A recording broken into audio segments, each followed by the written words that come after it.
அவரோட தாத்தாவும் அப்பாவும் எல்லாம் பெரிய ஜோதிஷிகளா, அவர் இப்போ இல்லையா. இவரும் கொஞ்சம் கொஞ்சமா ஜோதிஷம் ரொம்ப வேண்டியப்பட்டவருக்கு பாக்குறாராம். பிராமணால் தான் அவர் சொன்னார் அவருக்கு ராகு தசாகாலம் நடக்கிறது. ஆன்லைன்ல தான் ஜாதகம் பார்த்தேன். அப்போ ராகு தசாகாலம் நடக்கிறது என்று சொல்லும் போது அவர் சொல்றாரு, அது அப்படி ஜோதிஷத்திலே ராகுவே இல்லையே, ராகு கேது என்று சொல்லப்பட்டது கிரகங்களே இல்லையே, இவங்கிட்ட என்ன சொல்லணும் நீங்களே சொல்லுங்க. நான் கேட்டேன், நீ கோயில் ஏதாவது போயிருக்கா?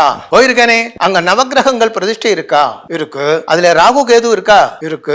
அதை மாத்த சொல்ல வேண்டியதானே நீ? மடையத்தரமா பேசலாமா? 12 ராசிகளும் 9 கிரகங்களும் சேர்ந்ததே ஜோதிஷம். அந்த 9 கிரகங்களே ராகு கேதுக்கள் இருக்கத்தானே செய்யுது. அப்புறம் நீ இல்லைன்னு சொன்னா சரி, ஓகே, உனக்கு இப்போ செவ்வாய் தசாகாலம் முடிஞ்சிருக்கு, அப்ப ராகு தசா இல்லைன்னு நீ சொல்றாங்க. அப்ப என்ன தசாகாலம் இப்ப நடக்கிறது சொல்லு. அப்ப சொல்றாங்க. அதே மாதிரி சிலவர் சொல்றாங்க ராகுவுக்கு தரிசனமே இல்லை அப்படின்னு. அது மகா மூடத்தரம். குருவுக்கு எங்கெல்லாம் தரிசனம் இருக்கோ அதுக்கு ஈக்குவலா ராகுவுக்கும் தரிசனம் இருக்கு.